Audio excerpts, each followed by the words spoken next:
Hello, hello, hello. Welcome to another episode of the GSMC Wrestling Laureate podcast brought to you by the GSMC Sports Network. I'm your favorite wrestling fan here. Your boy Eric Rodriguez on the mic every Monday through Friday, 8 p.m. Pacific Time, 11 p.m. Eastern Time. Here to talk about the greatest thing in the world, professional wrestling. We talk about all the action inside and outside of the ring and, so on and so forth. But first and foremost, we guys had an amazing, fun, safe, fulfilled weekend. It is a beautiful Monday. I know some people don't look forward to a Monday, but I do because it's Monday Night Raw, so I get to see what's going down on Monday Night Raw, obviously before WWE Survivor Series. So of course I'm totally stoked for that. Can't wait to talk about Survivor Series when that comes around. But for right now, today for you on tap, we have our WWE Smackdown review, and then we're gonna have our WWE Monday Night Raw preview. We're gonna talk about it a little bit. I know it already aired on the East Coast. I'm well aware. But I'm still a schmuck who pays for cable. And, I got it pre-recorded, so I have not checked a single shred of social media, no TikTok, Instagram, Facebook, for no content or any kind of updates. I love going into watching wrestling, absolutely, dumb, dull, and blind. So, I love the unpredictability factor, which is 1,000 to 10% awesome. And our third segment, we're going to talk about AEW Full Gear. Full Gear happened Saturday. Once again, AEW proving that they are the master of PLEs. They are the master of pay-per-views. Honestly, in my opinion, I feel like WWE could learn a lot from them. But, is it ever going to, come full surface? I doubt it, because WWE has been they've been such a huge entertainment in terms of professional wrestling. They've been a huge conglomerate to the point where they can kind of set their own standards. They are the standards. I would love to see a full WWE, like TLC, Elimination Chamber. I want to see that match card filled. And kind of like what you see with AEW programming. But, when you see SmackDown or when you see Raw, and then it comes around to the big four, SummerSlam, Survivor Series, Royal Rumble, and WWE WrestleMania. Of course, the cards are full. And then they're like, okay, we're going to give you guys 2 nights. 2 big nights of this amazing wrestling. But, I don't know. I just, I like the fact that it could be, it could be monthly as opposed to, every 3 or 4 months. So, honestly, but that's my opinion, 1,010%. We're going to talk about AEW Full Gear in our third segment. Our fourth segment, we have Jade Cargill, written off of WWE. We're going to talk about some potential storylines, maybe who exactly did it, why did they decide to... why WWE ultimately decide to kick, Jade Cargill right now, kind of off to the curb, just to kind of build up more storylines. Obviously, I'm not too sure if her injury is, they say it's legitimate. So it's a legitimate back injury. And, she's written off WWE to kind of take care of that. I don't know if her and Bianca are going to relinquish the WWE World Women's Championship. Obviously, we're going to get into that. In our fifth and final segment, we got some Game Changer Wrestling. They had an event over the weekend, Dream On. It was, had Kurt Angle, it had Mike Cardona, had JBL, had Mick Foley, had a couple of WWE, alumni in there. So we're going to talk about that. And, so make sure you guys stay tuned for that. But, of course, before we get into any of that, I just want to remind you guys to go ahead and hit up that Super Chat link right there, whether you've got a burning question or hot take in terms of the world of professional wrestling. Here at the GSMC Sports Network, we want you guys to feel like anything you want to get off your chest is going to be all ears for us. We can't wait to hear what you guys have to say. We are lying. We are waiting. We are just, you guys are the hosts just as much as I am. So we'd love to see you guys participate in, in the show. Love audience engagement. This show is all about keeping the conversation going between you and I, making sure you guys feel like your voice is part of the mix. So don't be shy. Drop your thoughts inside that chat. And if you really want to make sure your comment, question, or concern gets noticed on air, why not use that super chat? Click that $ right there next to that chat box, which guarantees anything you guys put inside that box is going to be featured on this show and talked about, maybe even debated about, maybe even taking a place as a segment. Professional wrestling, obviously, it's all about entertainment. So I can't wait to hear what you guys have to say, your opinions, your, maybe your projected storylines, or, just give me a shout out, or, where you're listening from, or, even give me some of your top 10 WWE champions. Like, who knows? Like, it could all start from there. We'd love to hear what you guys have to say. Make sure you send in those messages. Your super chats obviously helps us, keep the lights on in terms of the GSMC Sports Network. All these donations, help us as a network to stay alive, and we can, definitely keep this amazing sports content, keeping coming at you guys every Monday through Friday, and it's absolutely 1,010% free. So, that doesn't really hurt if you Superman Punch, like, and subscribe to that show. Follow the show, follow the network. Make sure you guys do that. We are super grateful for each and every one of you guys who joins us here daily on the GSMC Sports Network. Your support makes all the difference. So let's keep the conversation going. Let's get this party started. Send in those super chats, those super stickers, because you guys are super awesome, and together we will make sure this podcast is bigger, better, and stronger than ever. Once again, super chat, not your thing. It's all good in the neighborhood. Make sure you guys hit up that the GSMCpodcast.net. Hit up the tips and donations link. Tell me what you like, tell me what you don't like. Just remember to Superman Punch that like and subscribe button to the show. So don't be shy. Of course, in terms of talking sports, it's inevitable. It's all good, guys. Sometimes, you guys, I want to say something, but I'm not too sure if it's going to, throw somebody off their groove. Don't worry. Feedback is a gift, 1,010%. Just want to make sure that you guys know that no matter what you guys inside this, put inside that chat box, whether it's good, bad, the ugly, doesn't really matter. We're here to talk about professional wrestling. 1,010%, that's exactly what we're going to do. So don't be shy. Drop your thoughts inside that chat so we can have a nice little ongoing conversation. Be dope. All right. Sorry, excuse me. I am getting rid of a cold. So if I, cough or if I sneeze, I apologize. Obviously not trying to, try to, screw up this podcast or anything like that, because I'm oh God. First and foremost, WWE Smackdown. Solo Sikoa kicks off Smackdown. You saw the arrival of the full team. Bronson Reed, Solo Sikoa. You had the Tongans, Tamatonga, Tongaloa. And then you also saw his enforcer, Jacob Fatu, finally come as one. Solo Sikoa looks confident. He looks confident in his team. I believe 1,010% that this team could be quite successful. Obviously at the end of the show, you kind of find out who joins Roman and stuff like. But as of right now, at the beginning of the show, Solo Sikoa obviously looks like a force to be reckoned with. And honestly, I feel like it's right for WWE to kind of do so. In my opinion, I feel like whoever Roman Reigns' original bloodline kind of decides to, kind of go inside, their team in Survivor Series for WarGames. I feel like it shouldn't really matter. I feel like at this point you really need, as WWE, you kind of need to put Solo Sikoa to the point where, because, I talked about this before, I feel like Solo Sikoa, he jumped the gun. I feel like he jumped the gun. This whole tribal chief thing, that's cool. It's exactly what it needs to be done at the time. You had him fight Cody Rhodes, but at the same time, he lost against Cody Rhodes.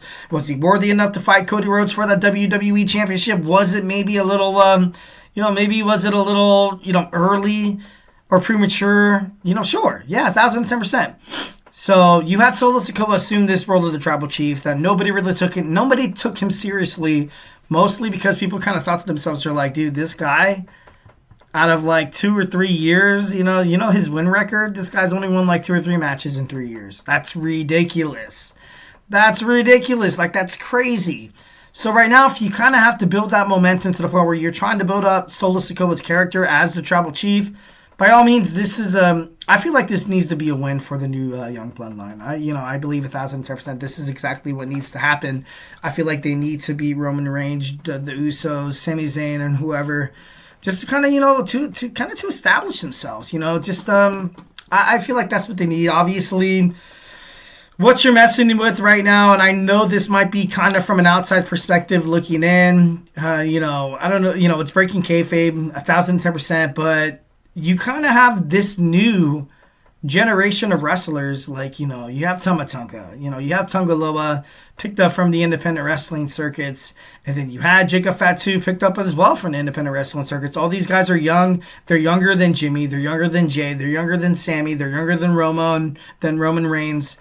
It's if you're WWE, ultimately, of course, you love having this nostalgia, Sammy and all them getting back together, and yeah, that's cool and everything. But at the end of the day, you kind of have to look forward to the future. You have to have superstars like this tag team that was Tongaloa and Tamatonga to kind of have them, because they're the future of WWE. So 1,010%, I see this new young bloodline picking up the victory at Survivor Series, and I feel like if they don't, it could be detrimental to their momentum as young developing characters inside the WWE. So Pretty crazy, pretty crazy. He was begging Roman Reigns to surrender. He said he wants him to acknowledge him. Obviously, setting up for a big surprise later in the show.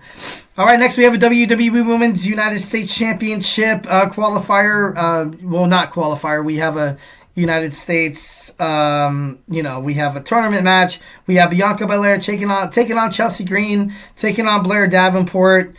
Obviously, you saw, Jade Cargill being thrown into the windshield of a car. She looked completely beaten. She looked completely battered. Obviously, right now, everybody's thinking, who did it? Who did it? Who done it? Obviously, a lot of names kind of come to mind, but we're going to actually have a segment about that in my fourth segment, so make sure you guys stay tuned for that. But ultimately, it was a nice, and I know this might sound kind of mean and kind of messed up, but this was ultimately a nice way to kind of get Bianca Belair, out of the picture, out of the United States Women's, Championship picture, because right now she's kind of having this storyline with Jade as, they're tag team partners and yada yada yada. At this point, if you're WWE, you're kind of trying to hold on to that tag team right now until you find worthy competitors. So I felt like WWE did a great way to kind of be like, okay, Bianca doesn't look weak. She doesn't look like she doesn't belong, or it doesn't necessarily look like she can hold up a championship as prestigious as the inaugural WWE Women's United States Championship. So they kind of found a nice way to kind of, get her off to the side. Get her off to the side. Obviously, this girl's a champion. She's a former WWE Women's Champion, Raw Women's Champion, or whatever. And she could definitely fight for this title in the future. But right now, we don't need that. Right now, she's in the women's tag team division. Right now, she is, further progressing the women's tag team division. So right now, I feel like WWE kind of riding off Jade Cargill off the show right now. I feel like it's the right way to go ultimately. And you got to give it to Chelsea Green. Chelsea Green feels like she would be amazing. She would, feel like she'd be a top tier contender to obviously for the WWE Women's United States Championship. I feel like it wouldn't make no sense if Chelsea Green wouldn't make it to the finals. I feel like right now it's kind of her destiny. I feel like she has it all inside the ring. She has it on the mic. She has it in her backstage promos. And, she plays face on social media and stuff like that. Twitter, Instagram, she finds a way to kind of get under the fans' skin. She finds a way, she kind of finds a way to invite them in. And she has her, her right-hand man or right-hand woman, Piper Niven, to kind of help her win the title. So I don't really see why you do not put the title on somebody like Chelsea Green. So I feel like she's probably going to make it to the finals. It sucks for Blair Davenport. I feel like, maybe she could have been... I feel like she could have been something better. I feel like it would have been good for her. But who knows? Who knows? All right, we have a WWE United States Championship match. The LA Knight, he's getting a lot of title defenses under his belt, which is really, really good. Obviously, he was able to beat and defeat Santos Escobar. At the end of the match, you saw Shinsuke Nakamura attack Santos Escobar, after the match, you saw him get defeated, and then when he saw Shinsuke Nakamura kind of put his, kind of state his claim as the new contender of the WWE United States Championship, you kind of saw Santos Escobar kind of bail out. You kind of saw him leave with his tail in between his legs. And, I feel like if you're WWE and if you want Santos Escobar to kind of, eventually in the future kind of stand on his own, kind of find a way to kind of, hold the company on his back as a future United States champion, or maybe even the WWE Intercontinental, or maybe even, who knows, even in the WWE Championship, who knows, what the future holds. Why would you have him leave? I kind of thought, to myself, I was like, dude, where's Santos? What the hell? If I was Santos Escobar, I would have came in and I would have attacked Shinsuke Nakamura to be like, all right, no, this is my title, this is my match. We still want people to take Santos Escobar serious. Lately, within the past couple of months, you saw Legado del Fantasma kind of get the short end of the stick, where you see their match with Humberto Carrillo, also Angel Garza, kind of not taken seriously in the tag team division. Obviously, Elektra Lopez as well, kind of in the women's division, not being taken seriously. Santos Escobar, the face, the mouth, the balls of the operation of Legado del Fantasma. I wanted to see something different. I feel like this was a huge moment for him to step up. Obviously, I knew he wasn't going to defeat the LA Knight right off the bat. Obviously, everybody knew that. But why not build something toward the future? Why not have Santos Escobar, you have Shinsuke Nakamura beat the hell out of LA Knight, and they're like, oh, dang, dude, Shinsuke looks strong. This return looks like it's going to be badass. And then out of nowhere comes Santos Escobar, and he attacks him. I get it. You don't want to make Shinsuke's return look weak. I understand that. But then again, I feel like your Santos Escobar and the whole entire Legado del Fantasma, it's kind of got the short end of the stick. And it sucks. And, because it's so much talent. Obviously, we need to move on. I'm running short of time here on this segment. We had a tag team division promo. I definitely liked seeing DIY, the Motor City Machine Guns. And I also love to see the Street Profits kind of going at it. Once again, I hope WWE doesn't decide to split up DIY. I really hope that doesn't happen. Right now you kind of have this new day and age tag team division that maybe could be kind of the resemblance of the Dudley Boys, Edge and Christian, and Jeff Hardy and Matt Hardy, the Hardy Boys. During the WWE Attitude Era, you have, six tough SOBs, man. You have Montez Ford, D'Angelo Dawkins of the Street Profits, Alex Shelley, Chris Sabin of the Motor City Machine Guns, and of course you have Johnny Gargano and Tommaso Ciampa, two former WWE NXT World Champions, an NXT World Tag Team former NXT World Tag Team Champions. The tag team division on SmackDown, it's going to be good. It's going to be good. It should be good if it's booked correctly. But with this whole thing with Tommaso Ciampa throwing fits, this side of Tommaso Ciampa, obviously, I like it, but then again, I hate it. Only time will tell. This tag team division on SmackDown looks like, with the addition of Pretty Deadly, of course, and, Tama Tonga Tungaloa, the Tongans to kind of, dabble their feet in once when you kind of have this, Bloodline Civil War kind of taken care of after Survivor Series. This could be big. This could be big for WWE, and ultimately, I'm super excited to find out what this WWE tag team division has in store. Next, we have Cody Rhodes and, Kevin Owens face-to-face in that promo. He called out Kevin Owens, and once again, you saw Kevin Owens, kind of refer to something that Cody Rhodes has been referred to more often than not, a stupid, sleazy politician suit. And, when you see Cody Rhodes like that, and you bet your arse that if Cody Rhodes turns heel, he's going to embrace that. He's going to embrace this ultimate politician suit heel turn where he comes out as this complete professional, where he finds ways to win and he just keeps kicking ass. Obviously, if he turns heel, that could definitely be an angle that could work for him. So I kind of thought that was funny once when Kevin Owens ultimately brought that up. He was basically bringing up that Roman tried to end his career. I fought beside you. And Cody Rhodes went out and said straight up that Kevin Owens is the only person that's holding Kevin Owens down. Obviously, he mentioned Basher Berlin. I was shocked that he did. He was ultimately did not target Cody Rhodes' injured knee because he was trying to fight him in respect. But Cody Rhodes knew. He was like, dude, if I was in your shoes, I would have taken advantage of that hurt knee. And a lot of fans were kind of shocked. They were like, oh my God, did Cody just say that? But at the same time, you kind of but then again, once again, I was talking about Cody Rhodes maybe potentially turning heel in the future.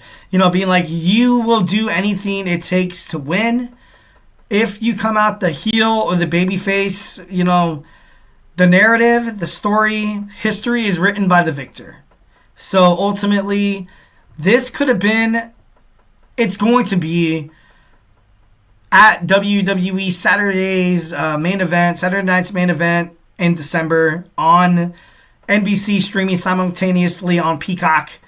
This is going to be a great main event. This is going to be great. I feel like this is going to be wide open. It's going to be, honestly, I feel like if Cody Rhodes has a chance to drop the title without, so much scrutiny, I feel like right now would be the best time. You have Kevin Owens right now. He's strong. He's strong, he's big, he's bad, he's very intimidating, he's pissed off. He's pissed off and he wants to make an example of Cody Rhodes because who teams up with somebody who, who kind of held them captive in the past? Who basically screwed him? Who basically, hurt his family and friends? And then the fact that Cody Rhodes why do you want to team with Roman Reigns? And it's a storyline, but it's pretty badass. I definitely love it.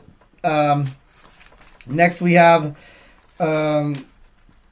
Naomi against Naomi teaming up with Bayley, taking on Candice LeRae and Tiffany Stratton. I ultimately feel like this match was it wasn't bad. It wasn't bad. But obviously you knew that Naomi was gonna Naomi and Bayley were gonna pick up the victory here. And then of course you saw much to my chagrin, in terms of the women's wrestling on SmackDown or Monday Night Raw, you kind of saw interference again, and I was like, wow, you saw Rhea Ripley came out. Obviously, they're building up momentum toward WWE Survivor Series WarGames, so I get it, but I don't know, I just felt like it could have been done a little differently. All right, rapid fire, Montez Ford defeats Tommaso Ciampa. The original Bloodline comes out, and Paul Heyman makes his return. I gotta be honest, it was it was crazy. Definitely noticed his Botox, definitely noticed his tan, definitely noticed the colors he was wearing. He was wearing Santos Escobar's colors there, and he brought CM Punk to help the Bloodline. Kind of what everybody thought. It was a holy crap moment that everybody, I'd like it, but at the same time, I don't like it, and I'm definitely going to explain it. I think I'm going to have a segment on tomorrow's show talking about CM Punk and potentially what could happen to WWE Survivor Series WarGames when he teams up with Roman Reigns, the Usos, and Sami Zayn. All right, guys, so hey, do not go anywhere. We're going to talk about some WWE Monday Night Raw. Don't go anywhere. Grab your favorite snack, grab your favorite ice-cold beverage, and join me here in about 25 seconds. So hey, do not go anywhere.